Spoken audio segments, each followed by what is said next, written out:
It's Dr. Manny. Welcome to Asylum. Okay, for this one, it's going to be more bare knuckle and less theoretical than most of the stuff that you'll usually catch on my audio broadcasts.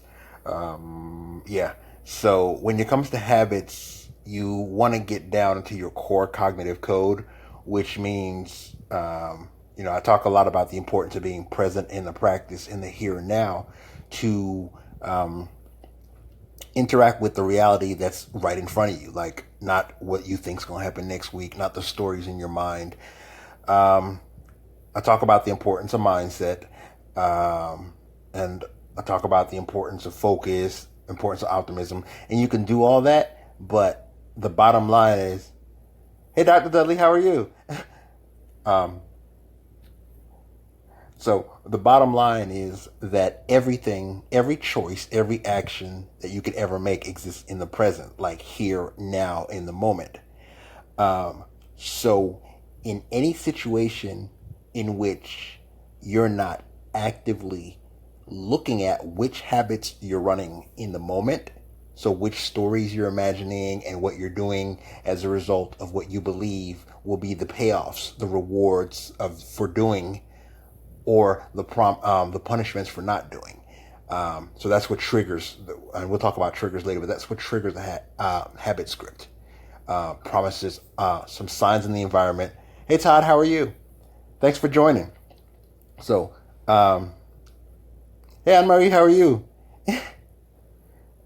So, essentially, let's back up a bit and look at the bigger picture so we can kind of hands-on, as we're walking through a current moment, look at how our software serves us, how we can tap into our entire mind, conscious and unconscious mind, because that's the purpose of your habits. Okay? So on a basic day, you're walking through the day, you're running these different habit loops, and you don't think about them too much. That's the beauty of habit loops. You don't sit there and think about the way your knee bends, how you're allocating your weight throughout your body. Hey, Trish, thanks for joining. Hey, Doc Anisha, how are you? So you don't think about those. Essentially, those things are mindless. Those things are your habits. But what happens is at the same time, you have these narratives running in your conscious mind, the things that are catching your attention. Now, usually, if nothing major is happening, your conscious mind will pick a random story and you'll kind of pick your mood based off that, and you'll kind of just walk through life on autopilot. Now, when something happens that interrupts these autopilot loops, for example, if you're walking and your autopilot loop for walking is great, your autopilot loops for listening to music is great, your autopilot loop for playing on your iPhone is great, and your autopilot loop for noticing the hole in the concrete isn't so great. And so you stumble a step, that alerts you. You stop doing some of the things that you're doing to check the environment. And we see a lot more of this now with people being mesmerized by their phones and stuff. Hey, Sherry, how are you? So, now, that's an example of a set of habits being interrupted because they weren't ready, a set of scripts being interrupted because they weren't ready for the environment. Now, when you have, most of us were like, okay, we have bad habits and we have good habits. And that's one way of looking at it. But the truth is that all the habits that have gotten you this far in life, hey, Dr. Weeda, how are you? All the habits that have gotten you this far in life are fantastic, because there's a lot of people that didn't make it this far. There's a lot of creatures that didn't make it this far. There's tons of species that went extinct because their collection of habits didn't make the cut. Okay? They won the Darwin Award. Okay? Now, so when you're programming, so I don't like the distinction of bad habit versus a good habit, because a lot of times we'll throw away the baby with the bathwater. We'll look at a set of things that we've been doing that, because of context, because of a small part in the execution, because we're running those scripts at the wrong time. Hey, Carol, how are you? So because those scripts that have served us in the past, and even if it was just serving us by relieving stress or serving us by keeping us safe when we were younger or less prepared, those scripts served us in the past. But now when those scripts get triggered, when we start running those habits, they don't serve us as much. And a lot of times when you're thinking about that, you want to look at habits like your eating habits, your alcohol consumption, your relationship habits, how you communicate with people in your relationship, hence relationship habits. That was circular, right? So all those elements, those scripts are script upon around script around script around script. For like I think one I like to think about when I'm still in the talk about the example of the person tripping with the hole in the sidewalk. A lot of in our culture, there's this joke where when someone trips, they pretend they were starting to run, and we do that. A lot of people do that just because while you're off equilibrium, your legs start taking off a little bit, and so in your mind, you pop the story. The habit kicks in. Hey Jen, how are you? So the habit kicks in to kind of play it off, and you tell yourself a little story, and next thing you know, you're over there doing a Running Man script. Okay, so returning to the core idea, instead of thinking of habits as good and bad, think of habits as smarter or less smart.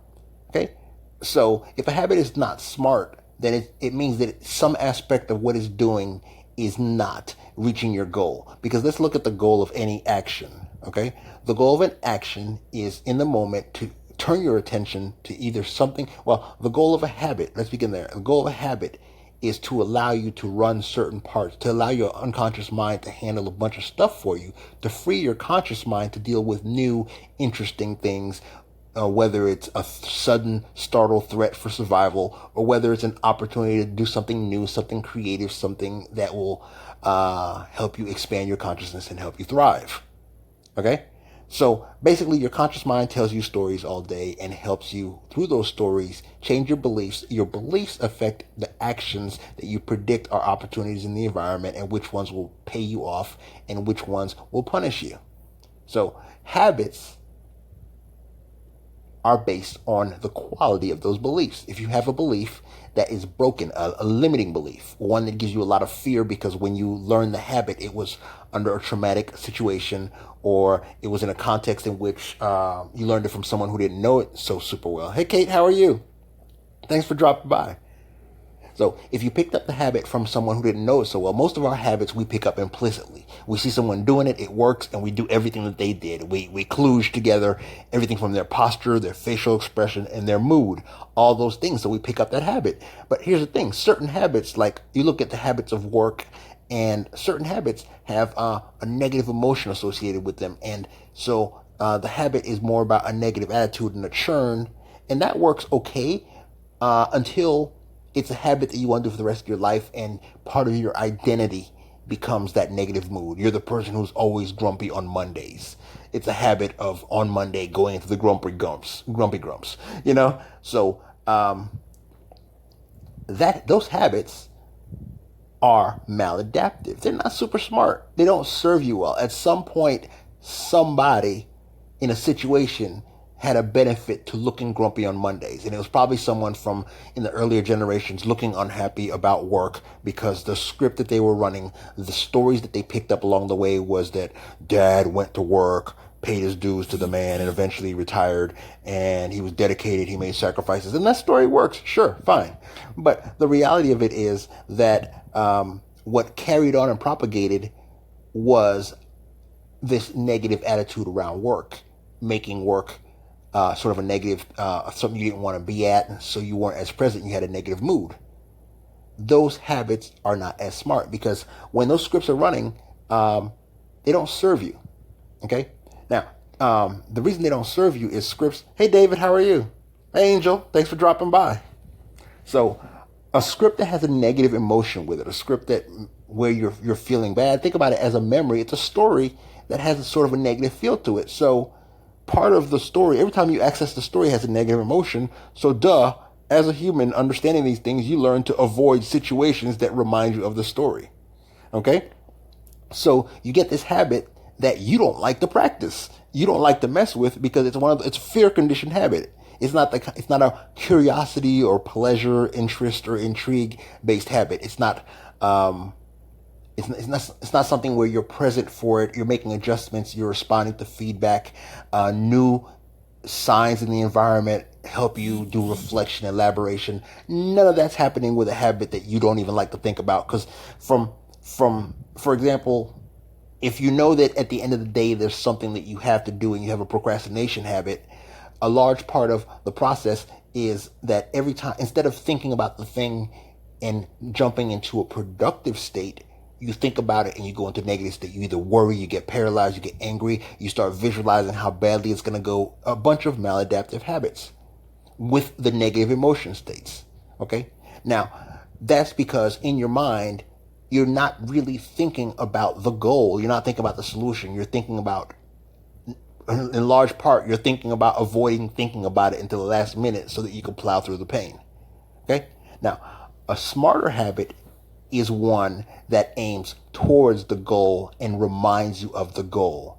It not only that, it attracts you to the goal so that your focus is on a, you go into a positive emotional state, a curious, expansive, optimistic, confident state. Because what happens with the habit is, the more you do it and the more you practice it and the more mistakes you make at it, the more, in a way, you're connected to the environment around doing that thing. Okay? For example, I want to, I'm thinking through these as I'm recording this because the example I use is a breathing habit. So actually, I'm going to pause for a bit and I'll use the breathing habit still because it's that simple. You want a habit that you can monitor and not notice, and notice the core of it, the simplicity of it, being what triggers it, what in the environment starts the habit, when is the time to start the habit, what are the steps, the actual actions of the habit, what do you want to have in mind, what do you look for as a sign that things are not going right, and as such you need to reevaluate either the goal, the steps you're taking towards it, the way you're thinking about it. Most definitely exercising and weight loss, Todd. Yeah, so definitely I'm gonna touch back on that when I go back to the simple habit setting in a minute. Thanks for reminding me of that. So you begin with the vision of the goal. Okay, so actually, I'm gonna jump in with the weight loss one. Okay, because thanks, Todd. That inspired me to think about it with that particular model. So if you want to think about a weight loss goal, you don't want to sit around thinking about all the things you're being deprived of, all the things you can't eat, all the you don't want to think about the places you hang out with your friends that you guys aren't going to go anymore because of the high calories. All those elements are a sign of a habit where you don't even want to think about the weight loss. Every time you think about the weight loss, you go into that negative state, you get that cortisol, and you feel like eating. So there, also another aspect is if you're guilting yourself, if you're shaming yourself, any of those elements, again, make it that you don't want to think about what actually leads to a smarter habit. Okay?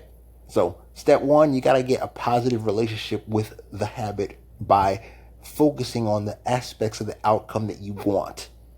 You want to focus on how far out it is, and you want to visualize it to see what about it you value. Why do you want it? And they always say, focus on your why, focus on your purpose, focus on the story that goes with it. Imagine yourself with the habit complete.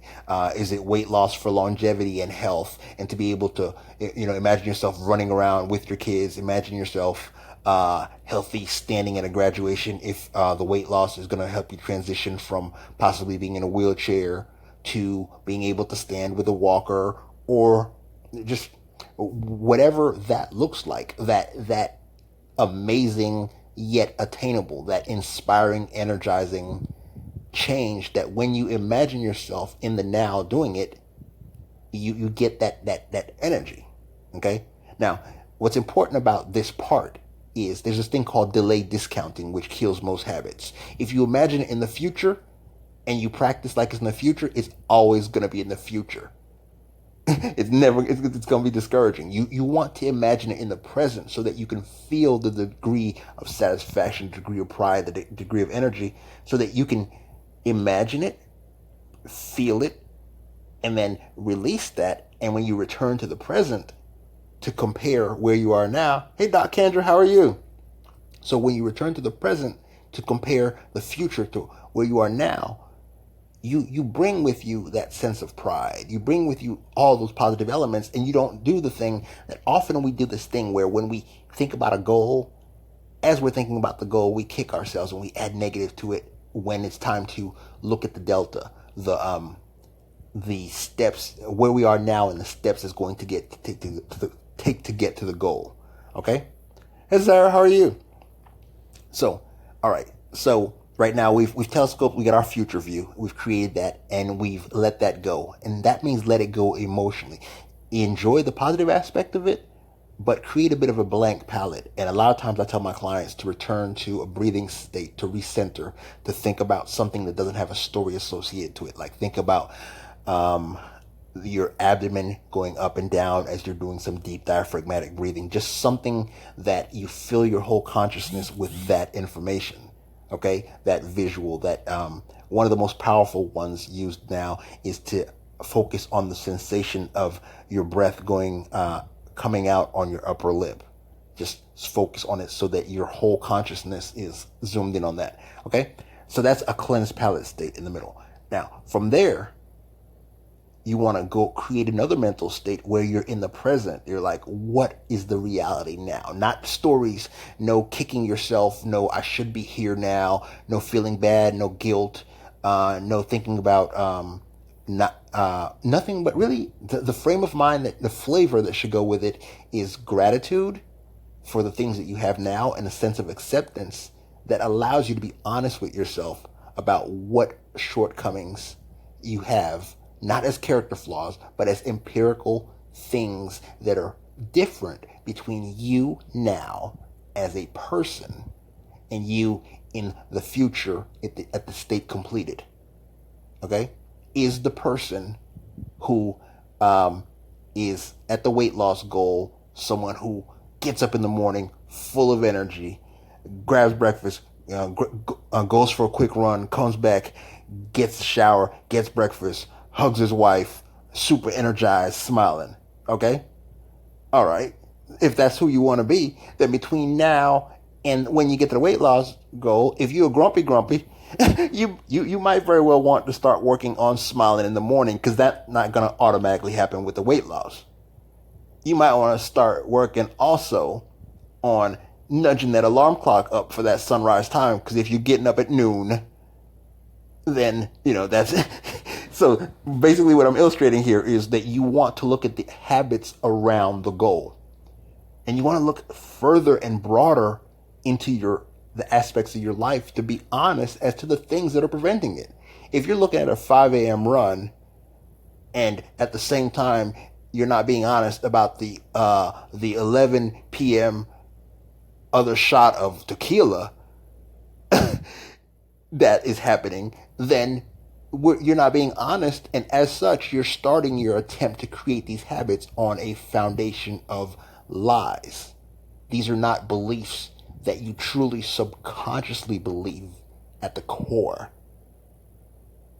These are beliefs that you are putting out there for a bit of a persona that you use not only for the outside world, but often to yourself.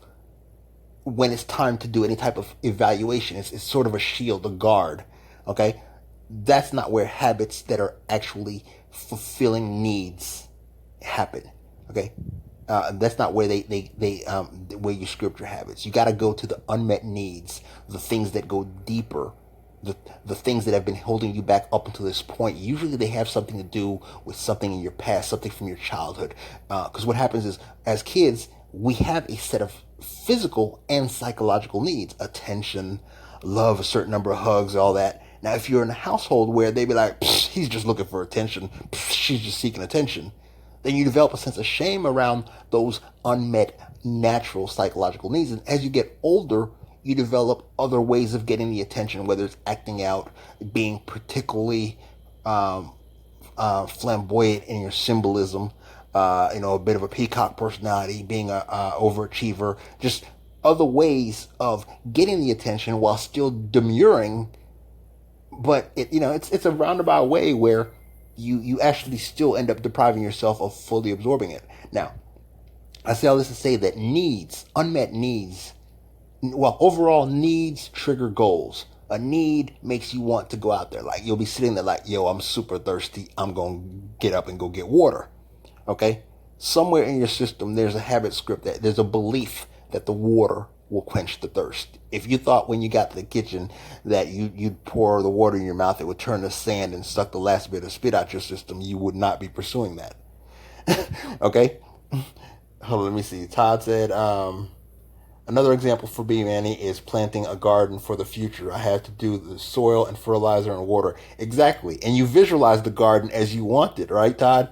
As you're placing everything, you're like, this is going to look like this. And then when and you probably, because I know Todd be meticulous about his stuff, you probably imagine yourself walking past it when it's blooming and seeing it, you imagine yourself looking over your shoulder, proud. You might imagine yourself in the spring with some folks, coming by the house, some people whose opinion you enjoy, and you would like, look at that bouquet right there. Yeah, I put it there because that way I could see it out the window. There's a deeper narrative that expands broader and is much more nurturing and fulfilling than one if you were setting a shallow habit. Okay?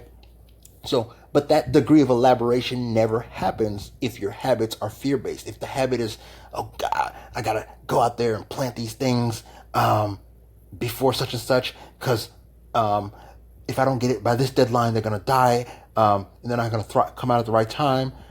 Every year I do this wrong, blah, blah, blah. It's a matter of whether you're focusing on the aspects of the expansive habits, the ones that activate the stories that you actually want to think about, activate the beliefs and ideas that you want to go into and elaborate on and lose yourself in.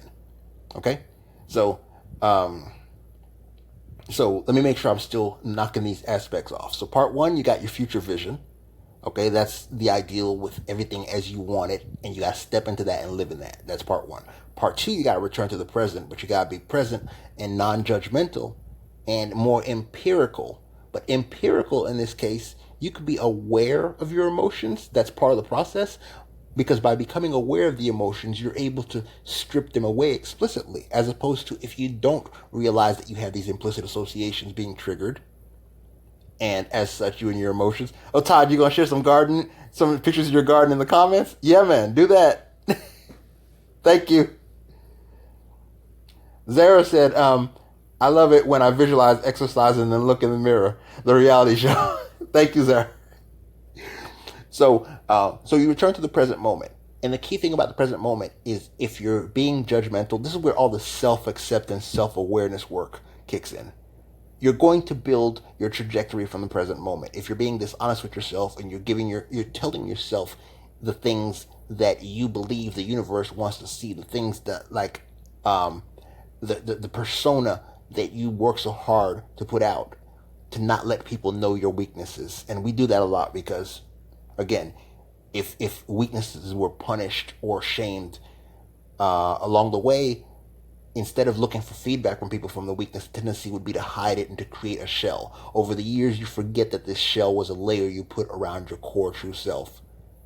Okay? You numb certain responses. You forget that there was a pain and wounding associated with that. That's when they talk about old emotional wounds. Anyway, so you don't want to trigger any of those. So you want to develop that relationship over time where you can get an honest assessment of where you are now. Okay? Because from where you are now to where you are in the future, in your ideal state, when you look at those two side by side, your subconscious mind, as it feels that cognitive dissonance, it closes that gap. And they say that the more intense the why is, the more intense the purpose, the more you connect with the vision. Once you do that, the more hows that will pop up. The hows will be like like popcorn. But the hows pop up when you're living in the vision, in the positive state, in the actual, if you're elaborating and you're stepping through the aspects, I want a beach house because I love the sound of the ocean, because I can imagine my kids playing out there on the back deck with me, and that will warm me if we have an annual tradition of flying out to the beach house. Okay? So the why aspect have to have that visceral to it, and you have to be living in it. Every time you think of the why, you kind of have to feel the breeze of the ocean if that's your thing. Okay? Or like Todd, you gotta experience a little scent of the flowers in your garden and everyone looking like they wish they were you because, the skills like that. And I'm joking with Todd and his garden because I know Todd be showing some stuff on Facebook with the garden work. Now, so what we have at this point is two positions that are key to establishing in a certain state of mind. Okay? You want the future position. You want to envision that future, but you don't want to like kick yourself. Okay? Now, from there, you want to make sure you're eliminating any shame, anything that will interrupt it. Then you want to move to the present position. In the present position, you want to have that honest evaluation. Now, your subconscious mind is going to come up with a bunch of ideas. Some of them are going to be stupid. Okay? Let's be honest. So, what happens is, as you start hearing these ideas, you jot them down, you pay attention, and you look at what belief is behind the idea and whether you actually believe the belief anymore. Because what pops up a lot of times is habits from back in the past and habits that are trying to yank you back to doing things the way you have in previously that was safe. And then the stretch happens where you start looking at habits that scare you to think about possibilities and actions. You start looking at the very belief that triggered the habit and ask yourself, okay, how can I think about this in a different way so that I can overcome the fear that this belief is triggering? Because I don't believe it anymore, but I'm still scared. Okay? And if the scared is present, that's when you got to connect the why to the action. Okay? Now, so we're looking at the emotional aspects, and a lot of times it's like, okay, how does that help me empirically? Well, simple. In the present, check the emotion you're feeling when you're trying to accomplish something. If it's a negative emotion, there's a pretty good chance that you're running an old maladaptive habit, a habit that either has a negative emotion with it or a habit that you don't believe in your heart is going to lead to the outcome you want anymore. So the next step is to stay in the moment.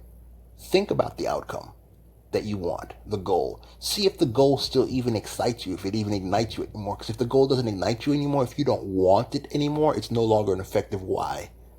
It'll either be neutral, where you don't feel motivated when you think about it anymore, or it'll be something that discourages you, frustrates you, and you get passive aggressive. You start doing heavy self-sabotage. If you don't believe you can accomplish it anymore, then it's time to look at the individual steps in your process, the habits that you're layering in one at a time. Hey Arnold, how are you?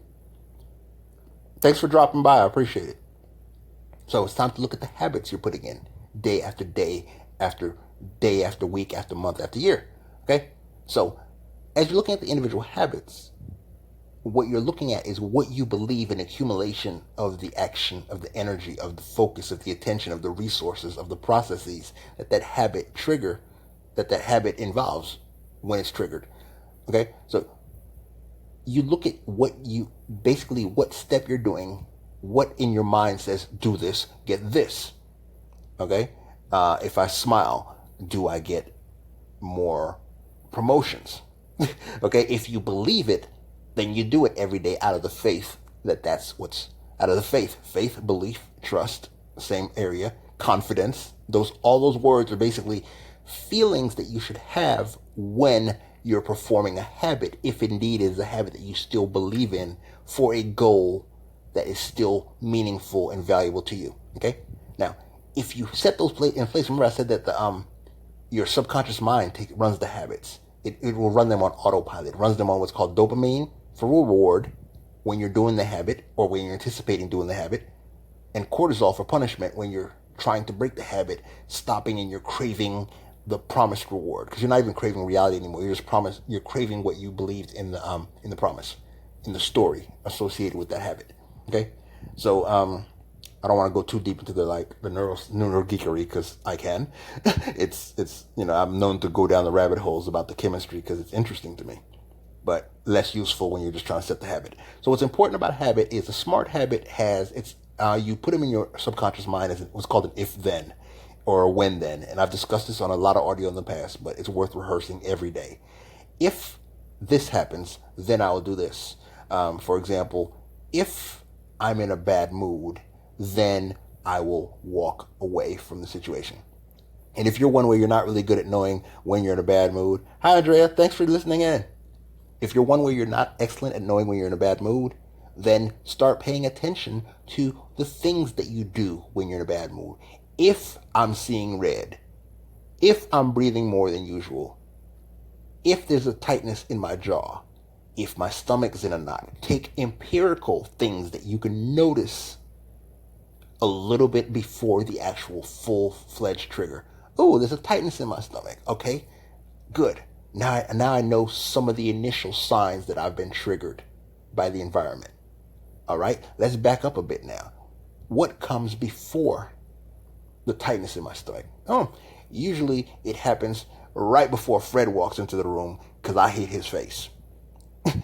I don't like the way dude breathes. It causes a tightness in my stomach. The longer Fred is there, the tighter he gets. If Fred drops by the office 3 times, I'm going to end up at the bar tonight. Okay?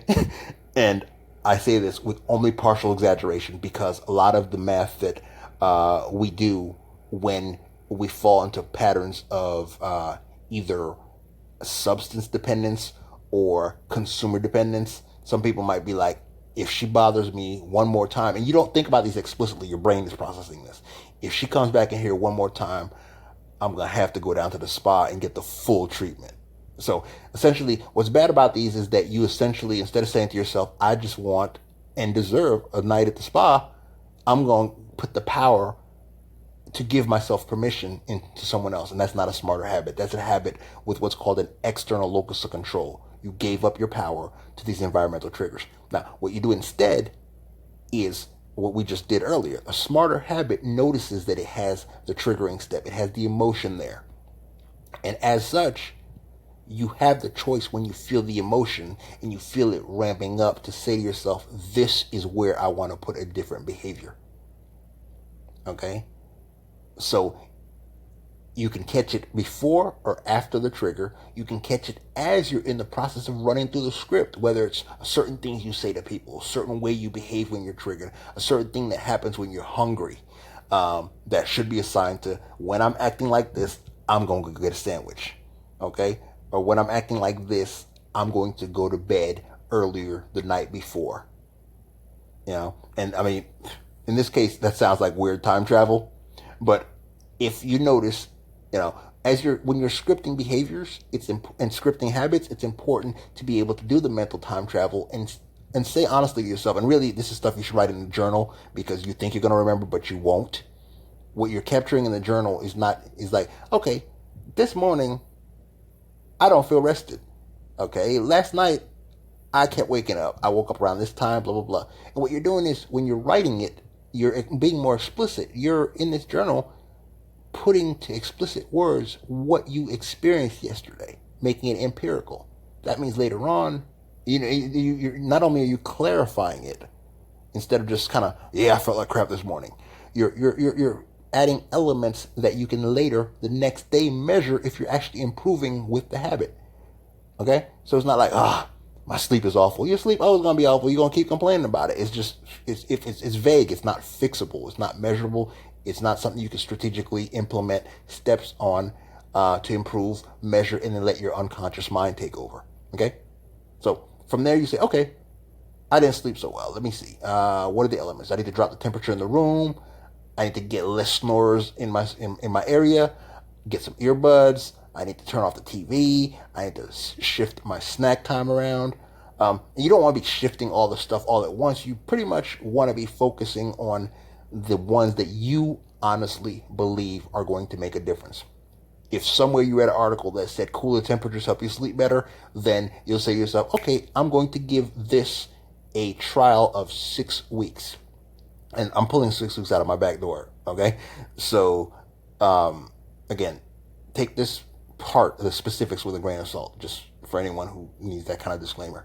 Essentially, whatever you believe is part of the reason that you're going to get the outcome. You want to tell yourself, I'm going to do it for X amount of time. Okay?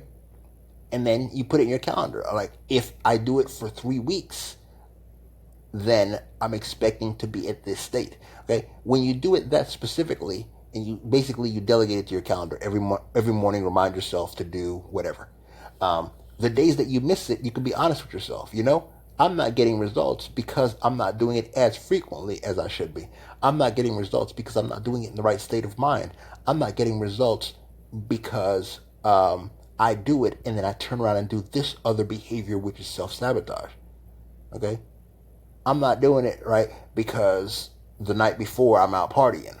Okay, it's when you set specific measurable intentions, you can adjust them, and then you communicate these things to yourself for part of the growth and repetition.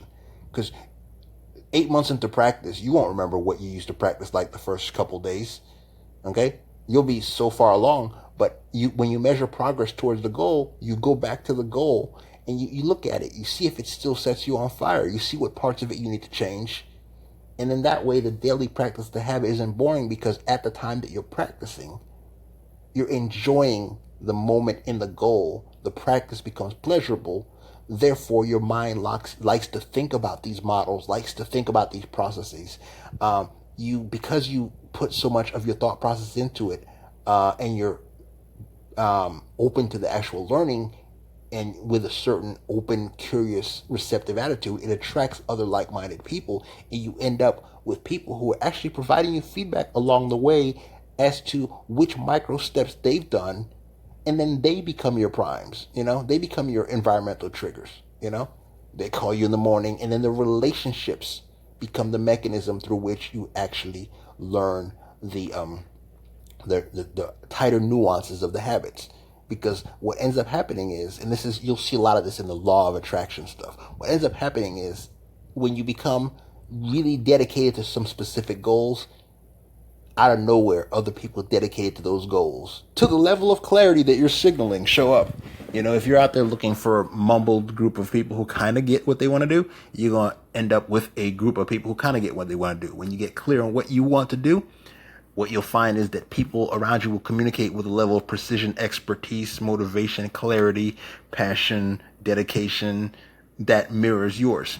Because people who are less dedicated will feel guilty around you and feel slack. People who are ahead of you and more dedicated, they might drop by every once in a while, help you along, but you want a team who's at the point in the journey where you are, or slightly ahead, to help pull each other along. Okay? Because the majority of your learning happens subconsciously, as I mentioned earlier.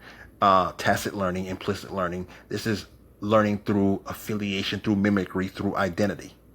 Okay? It's the learning that happens when your subconscious mind starts guessing as to all the hows to get to the end vision.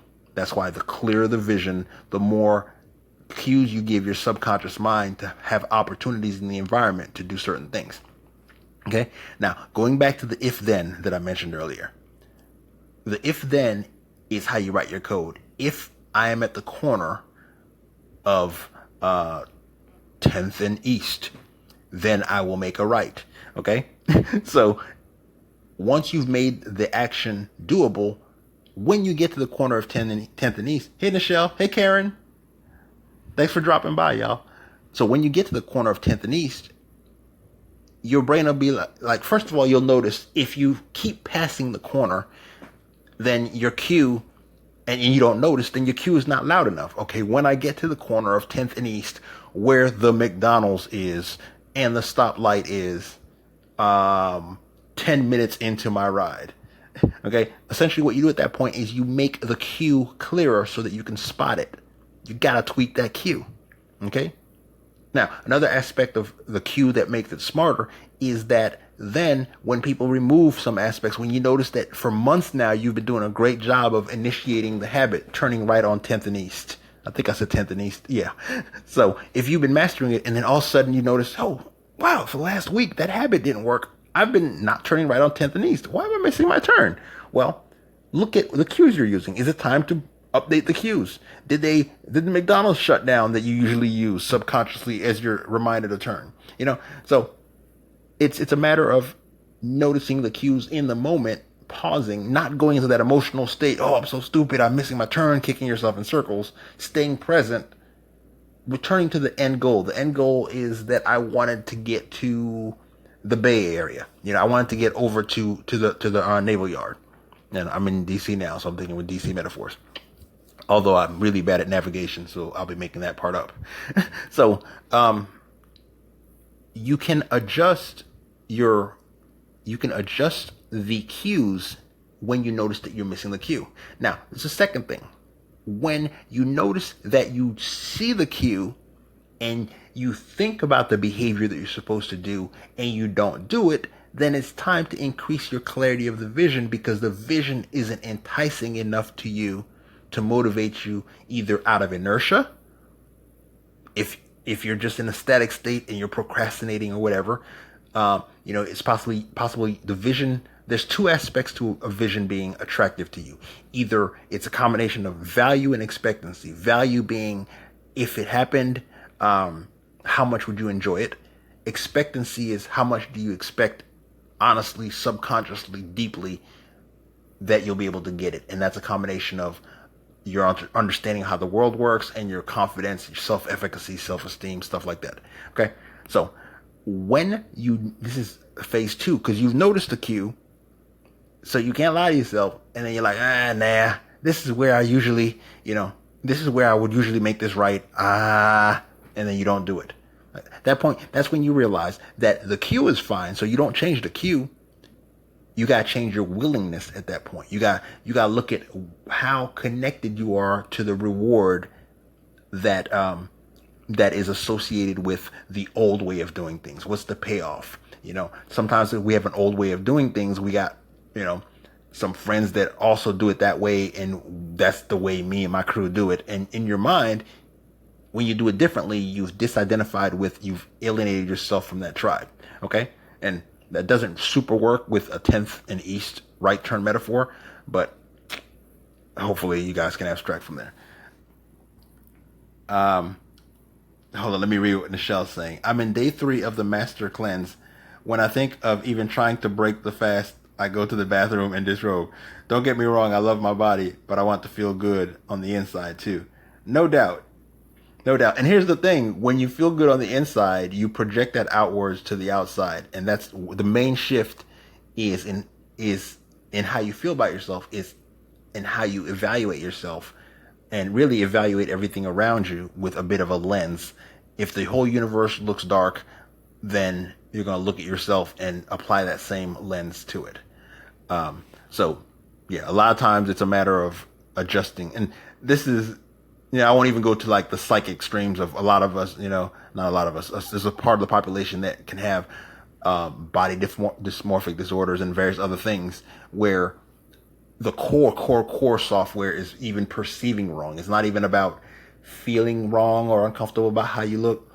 Like, there's a possibility at times of, based on the inner state, perceiving yourself differently. Okay. So, going back to the stages. So if you're finding that your idea, you're not even getting triggered to the new habit, then you need to tighten up your triggers. If you find that you are remembering that you were supposed to do the habit, but you don't feel like it, then you got to look at how visceral, how attractive the goal, the end outcome is to you. Okay. Now, so if that's not pulling you, then you got, at that point you want to look deeper into it as well. You got to look at what is happening. If you're not doing the thing that the habit calls for, what is happening? Are you going into a defensive reactivity? Are you getting angry? Are you doing the opposite? Are you getting angry at the person who suggested it? Are you kicking yourself for not having prepared, for being the way you are? Anything but doing the task is a form of resistance, a form of procrastination, a form of self-sabotage, a form of what are some of the other ones? Indecision, self-sabotage, self-doubt. The signal that you get in the midst of attempting to do the action, and I talked about this more in depth earlier, tells you how much you believe, a combination of how much you believe that this sign is associated with it. How likely you think that when you see this, you're going to get that reward. Okay? That part, I know it's still a little bit abstract. So chances are I'll come back and look at that part of the ideas and flesh it out more. So at some point later on, when I release Smarter Habits 2.0, hopefully it'll cover those aspects more. So as always, send me feedback, send me direct messages with any questions about which parts of these don't make sense, which parts aren't clarified, which parts don't seem as if I'm articulating it in a way that indicates that I've thought through those aspects as clearly as would be helpful. Okay? So let's see what other aspects of the habit. So remember, the habit is if then or a when then. If I feel angry, if I, if I see, and one part I want to break down is that when we were talking about the intentions, all the hows, when you're, remember I said earlier that when your goal is clear enough, clear, visceral, and you've immersed yourself in it, and you're rehearsing it and elaborating it with more and more detail that is meaningful to you and makes it attractive. When your goal is clear like that, when you've been honest with yourself about the present stakes, when you're not honest with yourself, there's a part of you that doesn't really believe that the plan you're putting together is going to work, because you know it's a show, it's theatrical. So the whole time you're executing, you're going to be focusing on what steps will make it look like I'm trying hard. You're going for the effort and pat on the head, good job, as opposed to the result. And there's a whole slew of what we call a drama triangle about the hero, villain, and the victim, where people get more caught up in the roles than the outcomes. But that's in a disempowered frame. Okay, so what you want to be looking at is, if you truly believe that, if you've been honest with yourself, then when the hows, the actual answers suggested by your unconscious mind, come up, you will believe in, trust in, and be willing to jump into action based off those beliefs. Now, once you do that, a lot of things are going to go wrong. Trust me. Now, what you do at that point is be honest again about what those things going wrong indicate about your truth. And then you can adjust your self-image, but don't beat yourself up. Adjust your self-image, not to the negative to devalue yourself or your self-worth, but adjust it for precision. Am I not as tall as I thought I was? Am I not as fast as I thought I was? Am I not competitive in this category? Am I not as clever? Am I not as spontaneous? Just whichever strengths that you believe are needed for the outcome, whatever resources are needed for the outcome, whatever allies you've been trusting for the outcome, all these different elements, you evaluate them. You evaluate empirical things that are part of the means to accomplish the ways to get your desired outcome, the goal. Okay?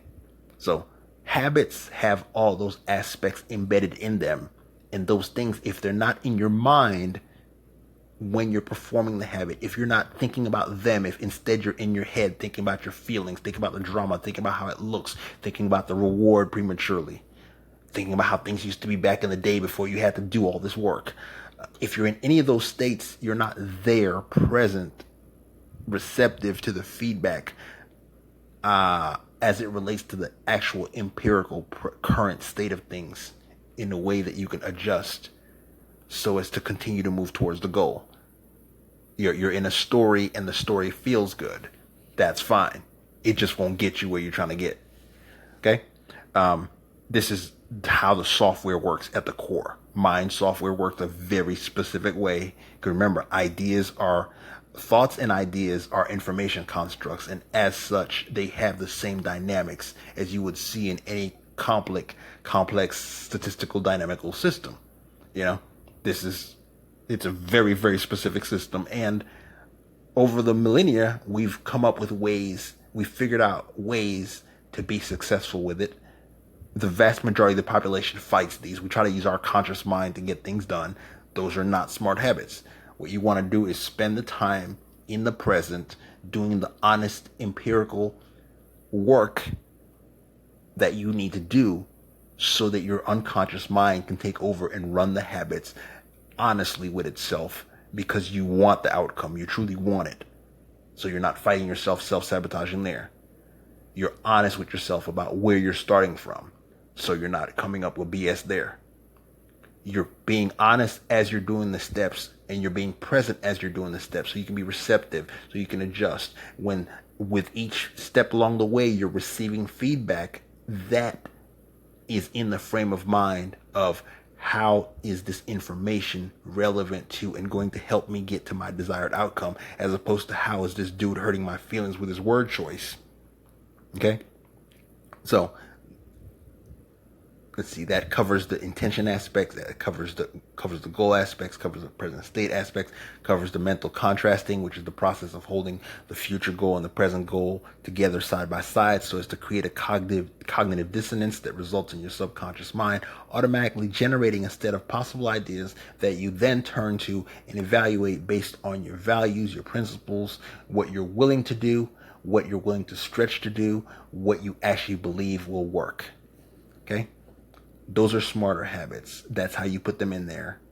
Thus far, across multiple cultures, across multiple strategy groups, across multiple programs, from whether it's cognitive behavioral therapy or marketing or hypnosis or NLP, these different systems are coming to the same conclusions over and over again. The models of decision making are coming to the same set of conclusions. And as such, if what you want are habits that serve you by working in the way in which your mind was designed to work, and I say designed in such the abstract because y'all know I have a very specific set of beliefs about the coevolution of mind and universe. So,